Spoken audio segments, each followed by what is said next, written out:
I think we grossed $1 million in our first year of business, which, we were 22, 23 at the time, and that was phenomenal.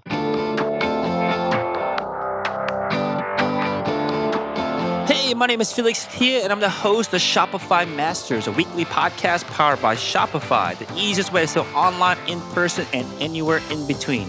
Each week, we invite entrepreneurs like you to share what they've learned growing successful e-commerce businesses. In this episode, you'll learn why you need to invest in quality control if you want to build a multi-decade brand, why there's good revenue and bad revenue, and how to tell the difference, and how to get big brands like the Wutang Clan and the Simpsons to collaborate with you. Before our show, I wanted to chat about the Storefront Signage Maker. It's an easy way for any brick and mortar shop owners to let your customers know that you are open, available for curbside pickup, delivery, online information, and more.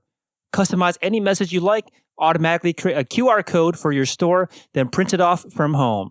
It's easy and simple to use, no design experience required. Create a sign yourself at shopify.com/signage. Today I'm joined by Mehdi Farsi from State Bicycle. State Bicycle creates direct-to-consumer bikes that are simple, stylish, and affordable, and started in 2009 and based out of Tempe, Arizona. Welcome, Mehdi. Hi, thanks for having me.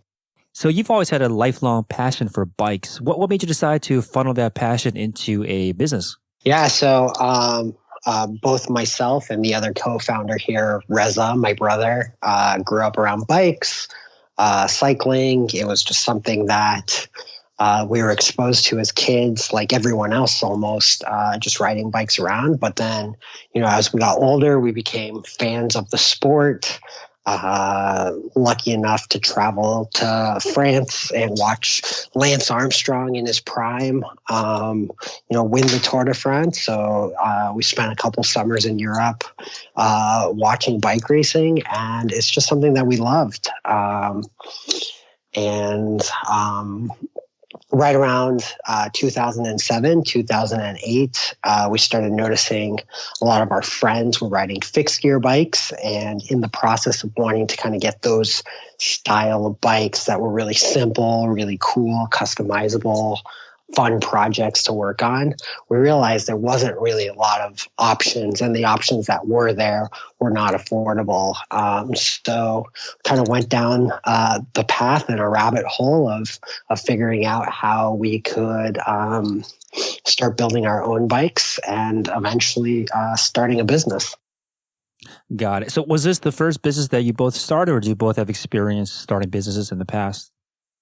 It was not the first business. So both he and I started a business. I mean, we've had kind of a lot of different things. We're just really entrepreneurial by spirit. We initially were doing just, printed T-shirts, like a lot of people, I feel like, get their first kind of business experience printing and selling T-shirts. That kind of evolved into importing and selling the equipment to print T-shirts.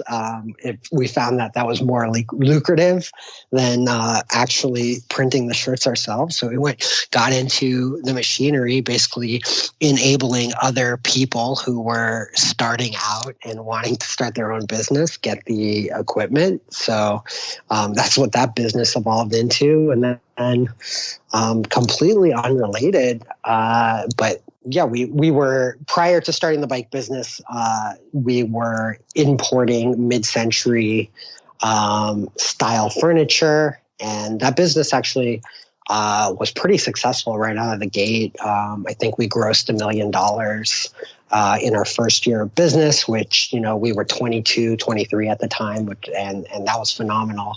We were really excited about that. And we really started the bike business as a side project, as like a passion project.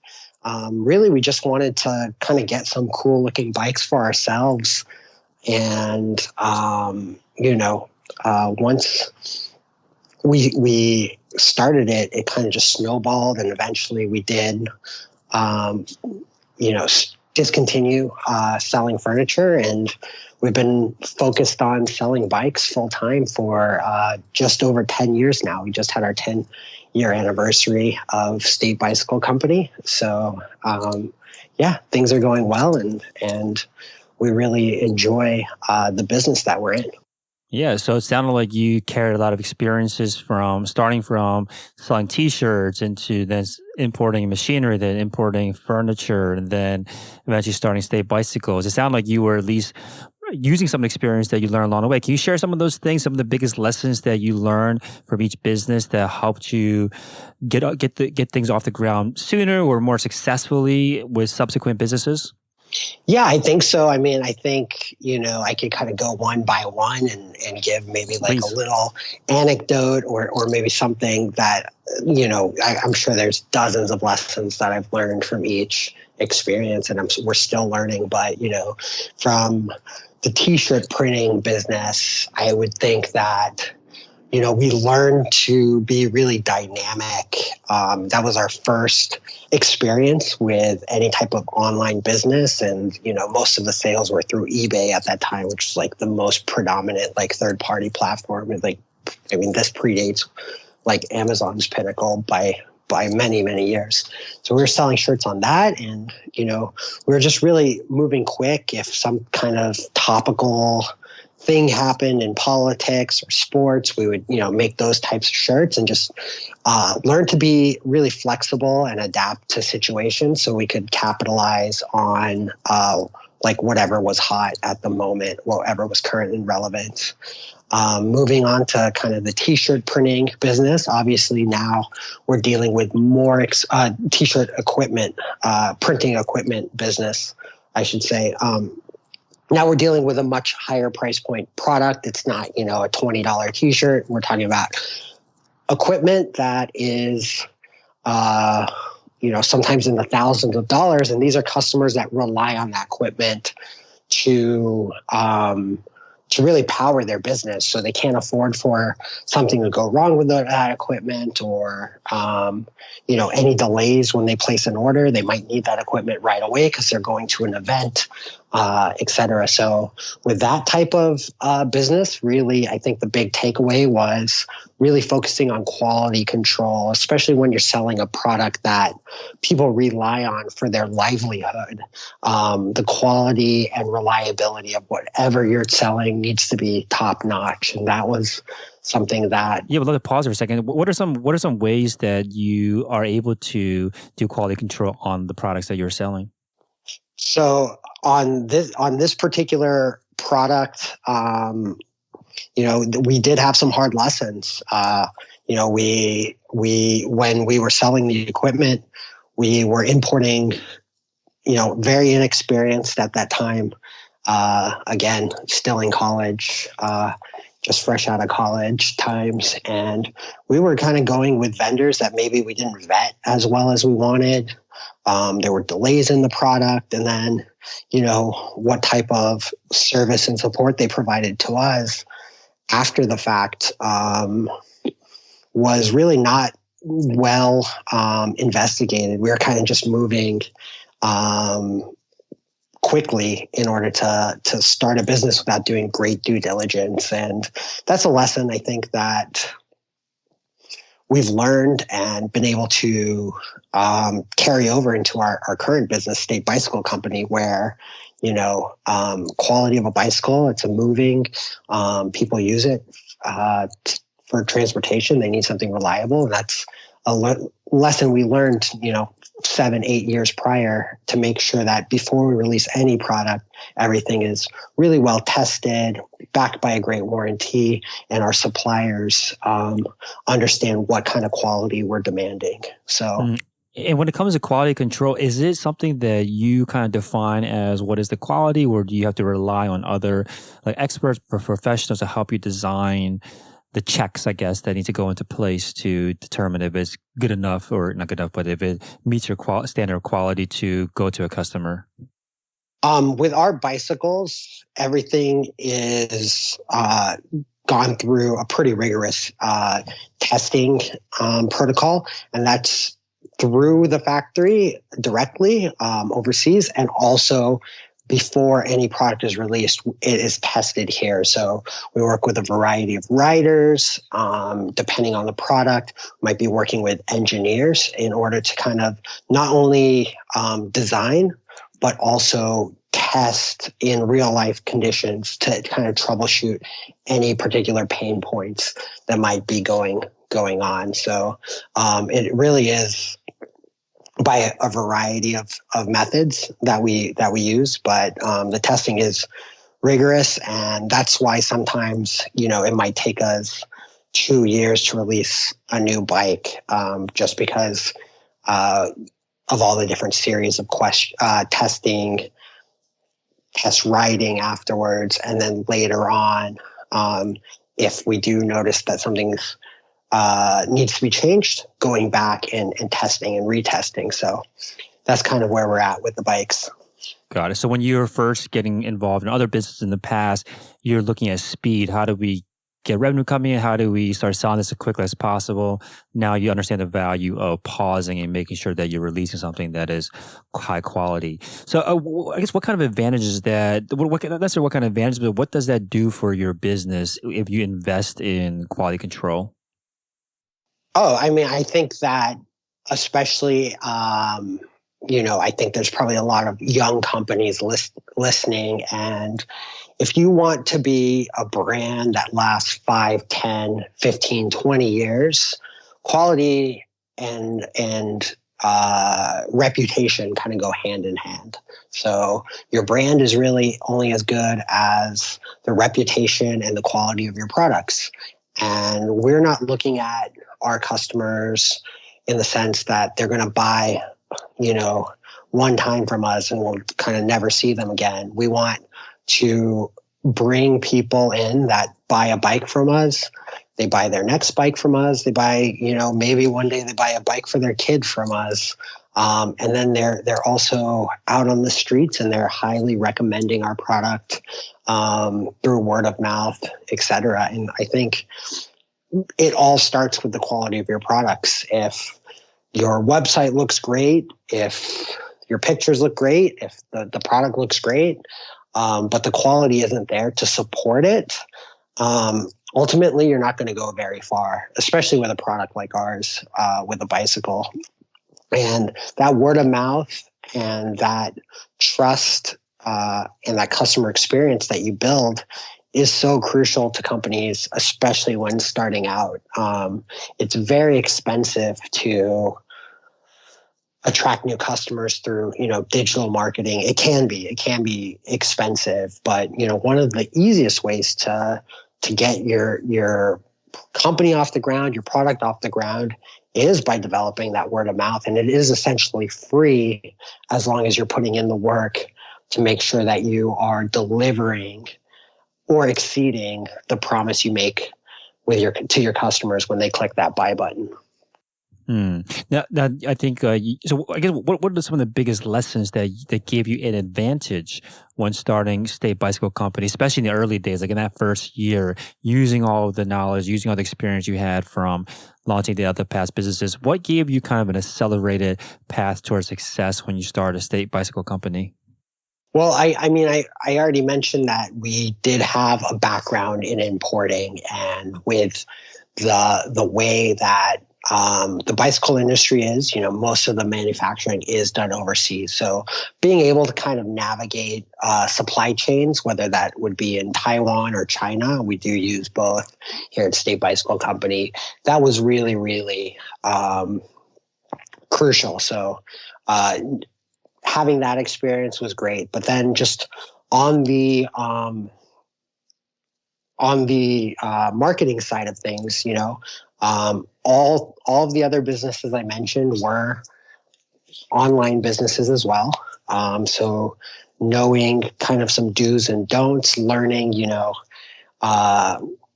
what kind of revenue is good revenue, what kind of revenue is bad revenue. So for example, with the furniture business I mentioned, we were doing $1 million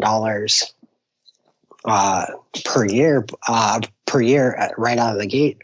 But there were times where our advertising budget was not in a great place, to where we were spending money and losing money many months because just the customer acquisition costs were high. So just learning about keeping your costs in check and all those things, and how to best utilize certain marketing channels, et cetera, as we went, was a good lesson we learned prior to going live with State Bicycle, which has by far been our longest lived business thus far. Mm-hmm. Yeah, I think when it comes to like online advertising, if you don't know what you're doing, it's a very quick way to basically lose all your money. Are there any other, again, through your experience, have there been any other kind of hidden costs that maybe entrepreneurs don't spend enough time thinking about during the early days of their business or before they even start one? Like, what are some other hidden costs that have either cost you in actual cash or cost you in time or lost resources that that maybe new entrepreneurs might not be as aware of? Absolutely. So I think like this is again another big lesson we learned with the furniture business, and it kind of all bundles in with quality control. But with the furniture business, we were dealing with a lot of really particular clients. There were a lot of real estate people, for example, that were using our furniture to stage houses. There were customers that were spending quite a bit of money per cart, and if you are dealing with a little bit of a more affluent clientele, typically speaking, I find that their standards are very high. So again, some of the ways you can really, really cut into your margins and cut into your profit is making sure that you're especially when you're shipping a large item, making sure that the packaging is really done well, everything is tightened up so that when the product gets there, it isn't damaged. That was probably a kind of a specific lesson to the furniture, but minimizing any type of return or replacement costs because things are missing or things get damaged en route to shipping. That's a quick way to eat into your margins if that stuff isn't all buttoned up. Mm-hmm. And you mentioned that this started as a passion project while you were the State Bicycle Company. That is started as a passion project while you were both still running the furniture company. When did you guys start taking it more seriously? Like, what was happening? Do you remember that moment where you both were like, "This is something we might want to spend more of our time on, shifting our attention towards that passion project"? Than at that time you're currently running businesses. Yeah, absolutely. So, I mean, we got our first batch of bikes in March 2010, and it was 140 bikes. And at this point, we had decided we were going to move forward and start selling these bikes. But really, it was just kind of a response to how quickly we were able to sell them, the enthusiasm we were getting from the local community around Tempe when people would see our bikes, inquire about them, and just how interested people were in the product. So that first set of 140 bikes sold out very quickly. And at that point, I think we realized that this could be a really viable business and also something that we could really enjoy. So kept reinvesting and getting more bikes, and again, and kind of repeat the process. They were selling out. We were building website and dedicating. We just were, every shipment dedicating more and more resources to it, to the point where we realized, we should be doing this full time. I would say about a year and a half, 2 years in, was when we ultimately phased out of the furniture business. And when it was a passion project, just taking and just getting off the ground, I think a lot of people out there might have day jobs or maybe another business and are starting a business on the side. How much time did it take to start a State Bicycle Company in the early days? How much time did you have to dedicate towards it to get it off the ground? I did mention that we did get our first shipment of bikes in March 2010.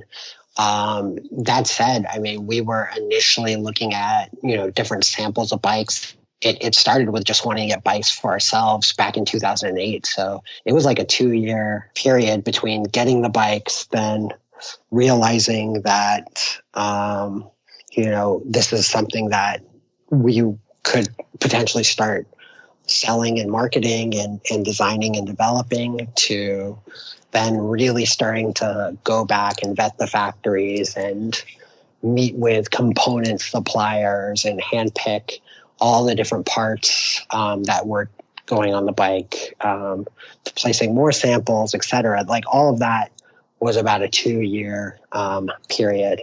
So it wasn't something quick, but it was something we were able to balance while running our own business. And in fact, the fact that we did have our own business probably allowed us to have a little bit more flexibility with how we were to dedicate our times versus, if we did have to be at, a different workplace or school during periods of time. And also we were young. So both of us were single, unmarried, I should say, no kids.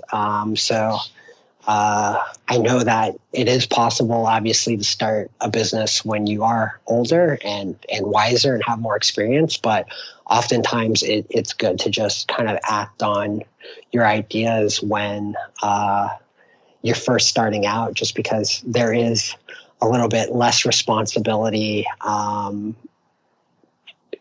your shoulders, and if something doesn't work out, you have very little to lose when you're first starting out. So I always say, like, when you're young and you have very little responsibilities, is a great time to dip your foot in the water of entrepreneurship.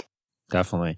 Now, you mentioned the 140 bikes that you first brought in sold very quickly. How were you getting those customers? How are you selling those in that initial run of bikes that you guys purchased?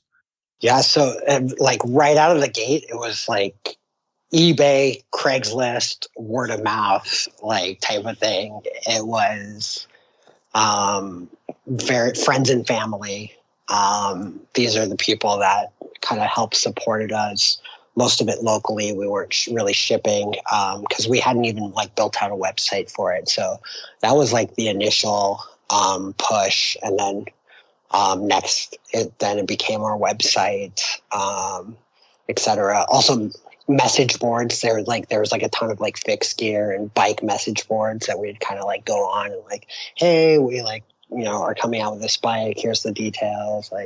Send us PayPal if you want something. So it was just kind of hustling and selling bikes by any way possible to kind of just get it off the ground.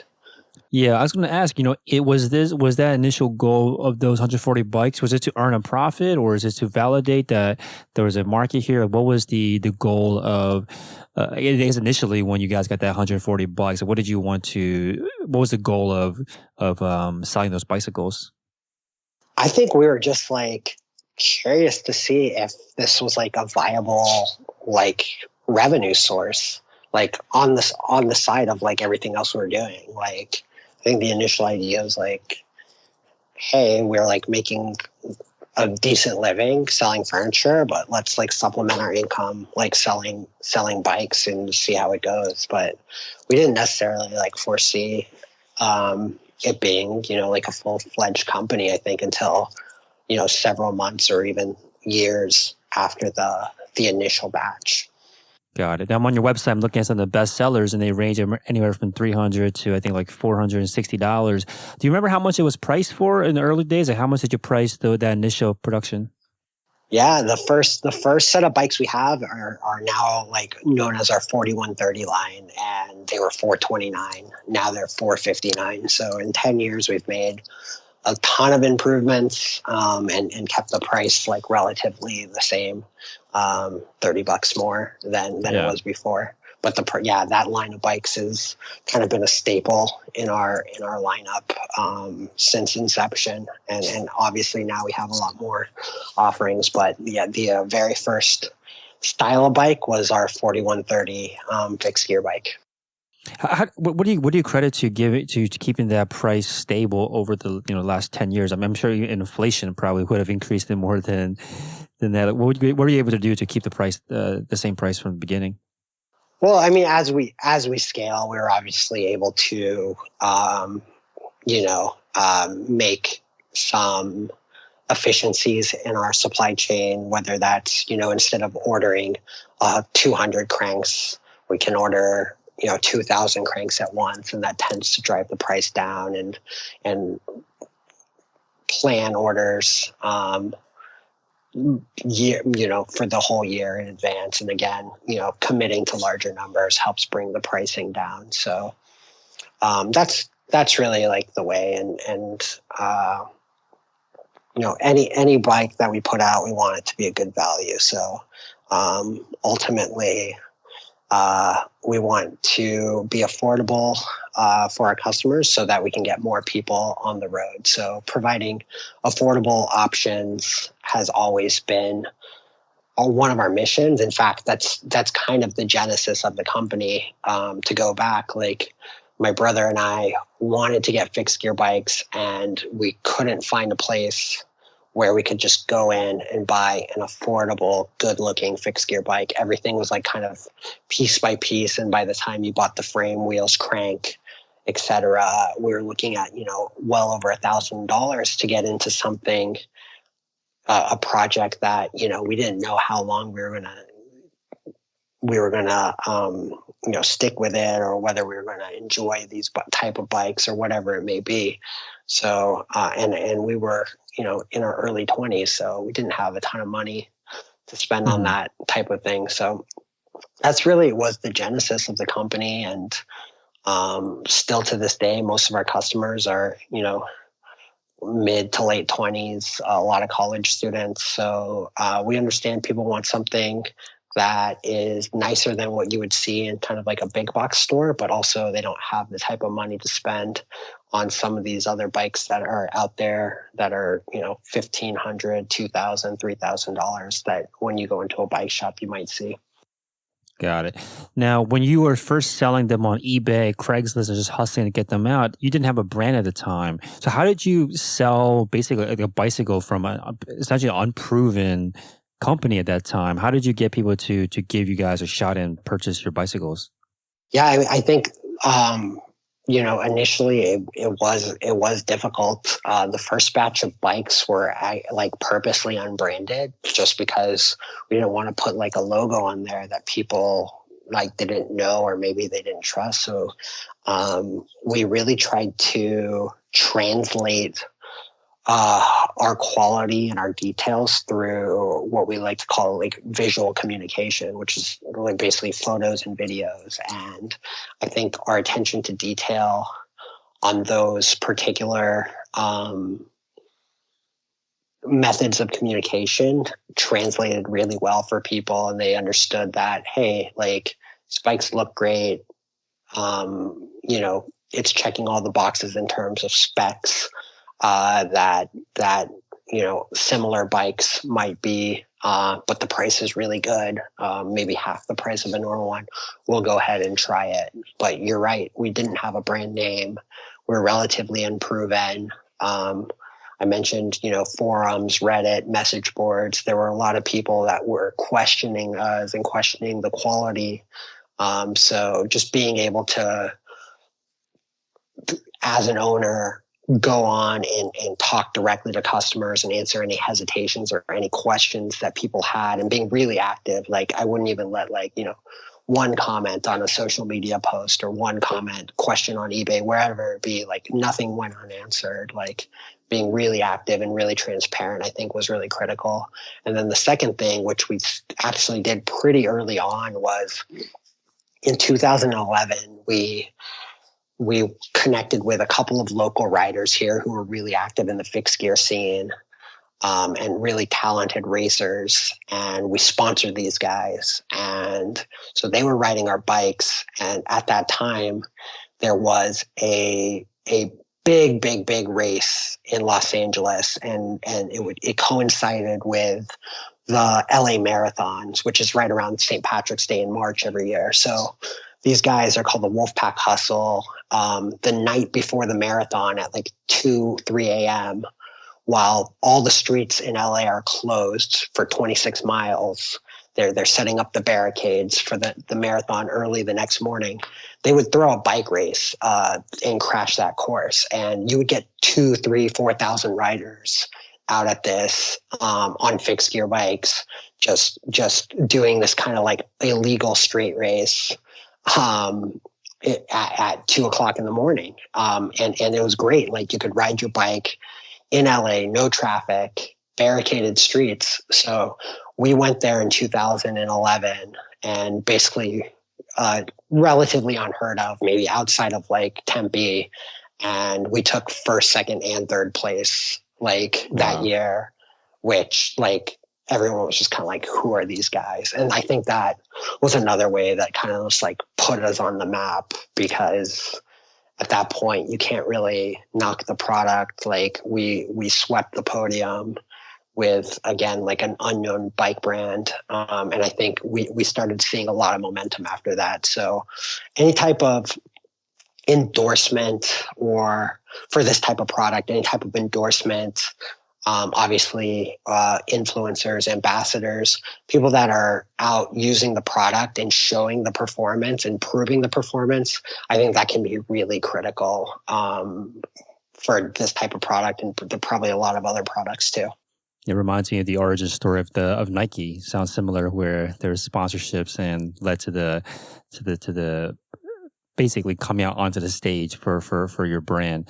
So is this still a strategy you take today to sponsor athletes? Yeah. So actually to this day, one of those three guys is still on our team 10 years later. And it turns out he's like one of my best friends, and we use him in a ton of content and video marketing still. But yeah, we have a team of 9 male and female riders, and we do anywhere from 6 to 12 races around every year, around the country, around the world. And that's definitely a part of our strategy. Not every single one of our customers is necessarily a racer, and not every single one of our customers is necessarily interested in like racing style bikes, but having that as something that appeals to a certain customer is certainly something that we value, and it lends a bit of a face to the brand as well. Our race team does. What makes a successful sponsorship in terms of bringing in more business? Like, what's the ideal situation, either from both perspectives, from the brand and then the athlete? Like, what makes an ideal successful sponsorship? I think it's going to be boiled down to someone who is like authentic and genuinely likes you as a company, and genuinely like embraces like your ideals. I mean, we've gone down the road of, trying to get really, really accomplished riders and even like paying them to ride our bikes, and they get great results, but ultimately they were in it for like a paycheck. And those types of relationships, I think, are usually short-lived. You need to find someone that, again, embraces your company ideals, whatever that may be. In our case, we want someone who can perform, but also someone who knows how to like relax and have a good time and have fun while riding, because ultimately riding a bike needs to be fun. So we look at each athlete holistically. Like they don't need to be maybe an A+ rider, but as long as they're, a very good rider or a decent rider, and they have, an A+ personality, that tends to kind of go a far way for us. So that's kind of what we're looking at. And someone that we know we can be with long term. I think building that familiarity with your audience, whether that's, through videos, through your social media pages, whatever it may be, building that familiarity long term is important. So if you're, have some kind of sponsorship or some kind of ambassador, and those types of people are cycling through and having a lot of turnover, I don't think that's really the best way to do things. So trying to build long-term relationships. Right. So once you do have a sponsorship with an athlete or whatever industry you're in, you have a sponsor, or rather you're sponsoring someone. What are some ways to kind of extend that sponsorship in terms of using it for marketing, using it for content? Like, what are some ways that you've been able to take the sponsorship and actually use it more in terms of getting more engagement from your audience or getting content out to them? Definitely. So there's like a number of ways we will use our race team and our riders. So first way is obvious, like going out to races, winning, going up on the podium, wearing our clothing, and having representation at key events. That's critical. But I think, as I said, not everyone's into racing. Not everyone's going to pay attention to that. So that only takes you so far. Another way that we use our riders are, again, as ambassadors. So we throw our own events, and they're not races. They're just, maybe we'll do a 20-mile ride to kind of just get people out on their bikes, or even a longer ride. We do a ride from Phoenix to Tucson, and having our riders there to be experts for people, whether they have, flat tire and they need some help, or just a question about tips and tricks. Having people with experience that are knowledgeable athletes is really critical.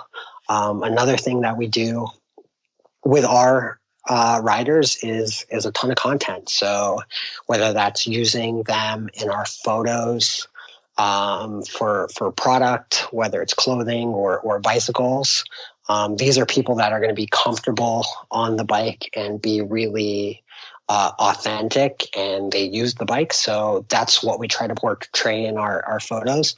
We also have a really fun web series where we ride bikes up a mountain called Riding Fixed Up Mountains with Pros, and we pair one of our athletes with a professional cyclist. So this is like a Tour de France, professional caliber cyclist, and it's an interview show. So people can get to know our riders that way as well, and we use them really as kind of a face of the company in that sense. Hey, real quick, if you're enjoying the show, please leave us a review on iTunes to let us know what you think or what you'd like to hear more of. Now, let's get back to the interview. Got it. Now, speaking of partnerships, you also credit your success to collaborations. You had collaborations with Wutang, The Simpsons. Can you say a little bit more about what these collaborations entail? Yeah, definitely. So I think that, again, one of the things that makes our company unique from most traditional bike companies is our partnerships. Myself and my brother started this company. We didn't really come from a bike background, and so we wanted to bring in a lot of our influences from just our personality, and I think that shows in the company. So that one of the things we're really interested in is kind of streetwear and sneaker culture, and in that realm, you see a lot of collaborations and co-branded items, and that's one of the things that sets us apart, and it's something that the 20-year-old to 30-year-old customer really appreciates too. They want a bike that is special and limited edition and reflects their personality and their interests. So you mentioned we did a collaboration with the Wutang Clan that was centered around a 20-year anniversary of their first album in 2013. And that bike did phenomenal for us. We've collaborated with clothing brands. We've collaborated with breweries. We've done bikes, with bottle openers on it that are themed for a brewery. So we've gotten a lot of collaborations. The Simpsons was probably our highest profile one thus far, and that was a big one we did back in 2016. And we have some more coming out this year. So I think that's going to always be part of our DNA. It gives us inspiration to design around. It gives us more talking points about our brand. It brings in a new audience. So whoever we're partnering with, it's something that we can maybe introduce our brand to their audience. And it also gives our audience something new and fresh to purchase. So obviously some big brands you collaborate with. How did these partnerships and collaborations come about? Like who do you talk to? How did you pitch them? Like what was involved in getting agreement essentially from these brands to collaborate with you? Sure. Yeah. There's a number of different ways. It could be, if for someone, and this might be kind of like giving advice, for someone who's just like starting out, trying to go and get that big collaboration, with, your favorite sports team or your favorite, Disney character, whatever it may be, might be a little bit daunting. But, the first ones we did were like really organic and really like, hey, I kind of, follow an up and coming clothing brand on Instagram, and we exchange information. And I realize, your customers and my customers probably are about the same people. There's a lot of overlap here. Let's do a fun project. And it can be something as simple as that. The Wutang bike project, believe it or not, like I was walking a bike through a trade show, through Agenda, the streetwear trade show. It was a black and gold bike, and I got tapped on the shoulder by Power, who was one of the original producers of Wu-Tang Clan. He said, like, I need that bike and I want to do a Wu-Tang bike. Like, so it was just kind of like right place, right time on that one. And then like something, more high profile, like the Simpsons, like that was going and dealing with 20th Century Fox at the time. Now they're Disney, but that was dealing with 20th Century Fox. And like, that was like a straight up licensing deal where, we're having to come up with projections and royalty numbers and minimum guaranteed payments. And that one was a little bit more, like one way where, they're sending us assets and we have to get certain things approved. And it's like a licensing deal the same way, you might buy, a candy bar at the store that has a picture of your favorite, cartoon character. So that was like a straight licensing deal. So we've done them in a number of different ways. And, there's licensing expos in Las Vegas and New York, where you can go and find brands to partner with. But if you're just starting up, I think the best advice I could give is try to find a company that is in a similar stage as you. Like, it's going to be very difficult for a brand new brand to work with someone like Nike, for example, because they're, multi-billion-dollar company.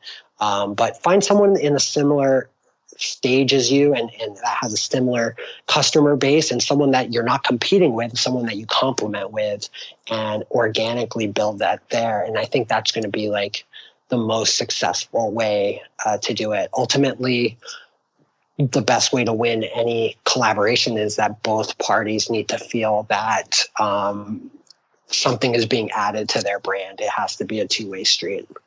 Right. I think one of the biggest benefits you mentioned was that you get to put your company, your brand, your product in front of a new audience. How do you recommend, what has worked for you to turn a customer that has come from a collaboration into a long-term customer, essentially turn them from a collaboration customer into a state bicycle company customer?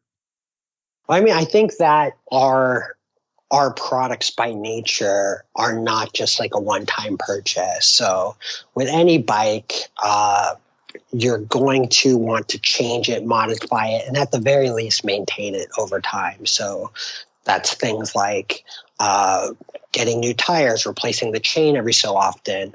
Maybe you started off with one saddle, but now you're riding more. You want a more comfortable saddle. You want a lighter saddle. And we're always evolving as riders, and we're always evolving as a company. So we're always going to be having new options and new ways to style and basically tune up your bike and make it perform differently or make it perform better.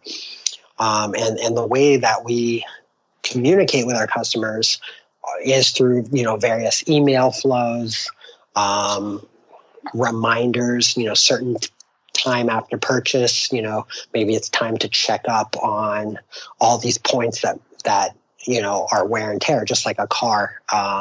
You need to maintain it every certain number of miles. So we do have checkups with that. And then we try to constantly be engaging our customers with our social media channels and our YouTube channel, so that, we're always doing something, a content piece, a giveaway, whatever it may be, so that we're top of mind, and hopefully it isn't that just one-time purchase and you're done with us. Now, you mentioned that these collaborations are typically limited run. How do you decide what that means? How do you project how many you'll be producing for a collaboration?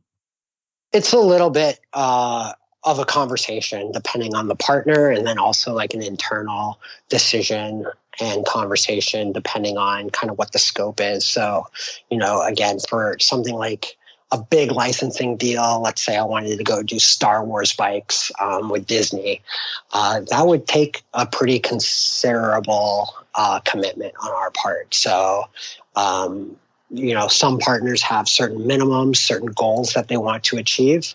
On the other side, some partners want to keep things very, very limited. So I think it's just a matter of having that partner and discussing with your partner what are the goals and the outcomes. If it's, just to kind of get some press and do something fun, maybe the commitment is lower. If it's something that, I think going to be really big, the commitment's higher. But it's usually a conversation that we have on a case-by-case basis, depending on, multiple factors. Mm-hmm. And you mentioned that one of the metrics that you look at are returning customers, either buy more for themselves or buy for others. How often, for a product like this, how often do customers come back and buy? What is that timeline between that first purchase and subsequent purchases? We start seeing subsequent purchases, on a typical average about 60 days afterwards. So again, that I think gives people, and I'm not saying they're buying another bike, but, they might come back and, buy new bar tape or change something out. It gives people an opportunity to change something out. But, typically speaking, a customer of ours is buying close to making 4 purchases with us lifetime, which is great. I mean, that means someone's, initially buying a bike, then, there might be changing their tires, their wheels, and most of our parts are interchangeable. So even if, they buy a black bike, let's say, and then 6 months or a year later, we come out with, their favorite sports team bike color or whatever it may be, they can buy the frame and even get that parts swapped out. And, bikes keep their value pretty well too, especially when we're talking about limited things. So it's not uncommon for people to buy new parts, sell their old ones. I myself am always in that bucket. I'm always tinkering with all of my bikes. So it very much is a fun project, as much as it is something that you ride. I think part of the fun, similar to kind of like tuner cars, and there's other hobbies like this, part of the fun is just tinkering, playing around with your bike, changing it up to customize your ride. Mm-hmm. How do you stay top of mind so that when they are thinking about making another purchase or thinking about swapping parts out, how do you make sure that you're, again, staying top of mind and constantly kind of engaged with them? What is the marketing that happens after they become a customer?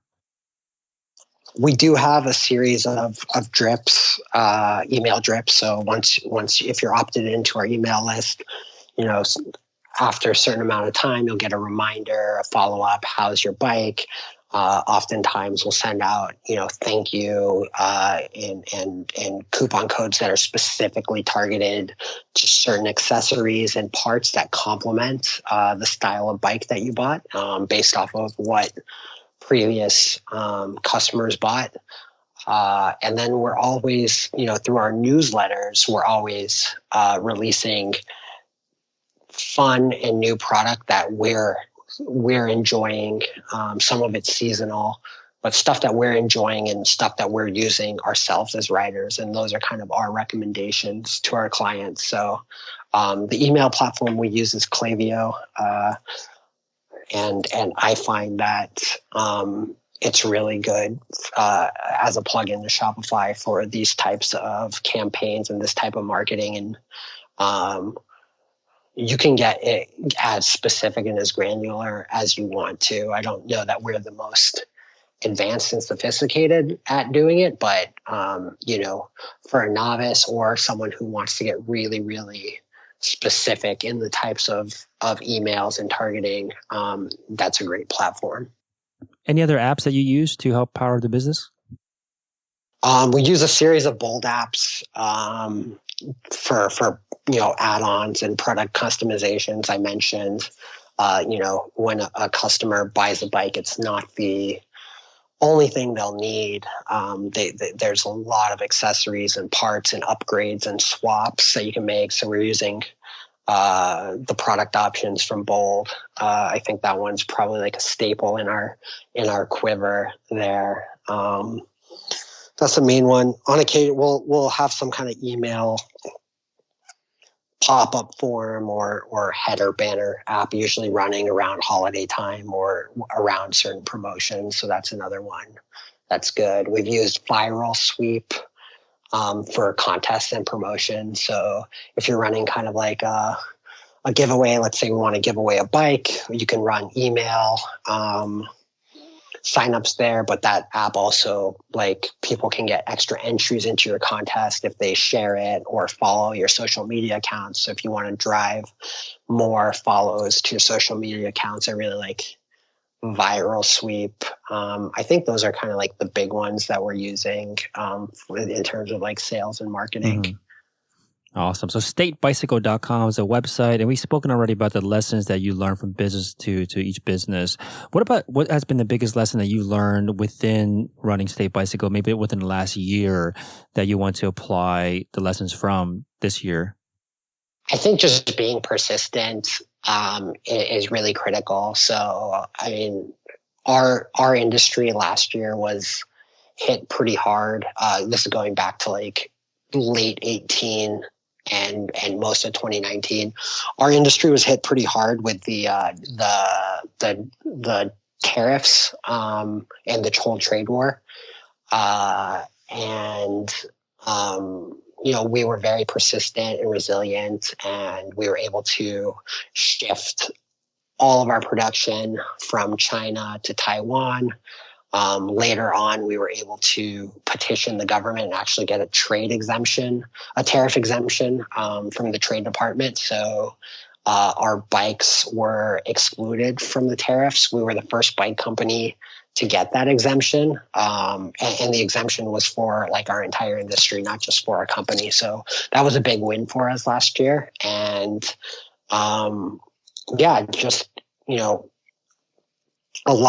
think a lot of people, your first instinct when things get tough is to abandon something, or just kind of accept like, oh, we're going to be like paying these tariffs, or this is going to be the way it's got to be. But we did everything in our power to kind of make sure we could continue our business the way we wanted to run it, and the way, even though some of the things we did took a lot of bandwidth, and the trade tariff was a complete long shot. We took the long shot, and it panned out for us. So I think just persistence and being able to stick with things when times are tough. I'm sure there's a lot of businesses that are weathering storms right now as I talk to you during this whole COVID pandemic. And I think, for those people that are listening, like, find a way to adapt or make the best out of the situation, because persistence will ultimately pay off. Yeah, I think that the key here is that it's not just persistence that you've employed, but it's persistence with creative problem solving, right? Because you can be persistent and kind of keep on trudging down the same path that's not leading you anywhere, but you guys were clearly open-minded and explored all the different options. So I think that's the same case with that we're in today, where it seems like the businesses that are thriving or at least sustaining themselves have taken that same approach, which is that they're persistent, they're not abandoning their business, but find new ways to adapt. So I think that's great advice. So again, statebicycle.com. Again, thank you so much for coming on and sharing your experience and knowledge, Mehdi. Thanks for having me. Appreciate it. Thanks for tuning in to another episode of Shopify Masters, the e-commerce podcast for ambitious entrepreneurs powered by Shopify.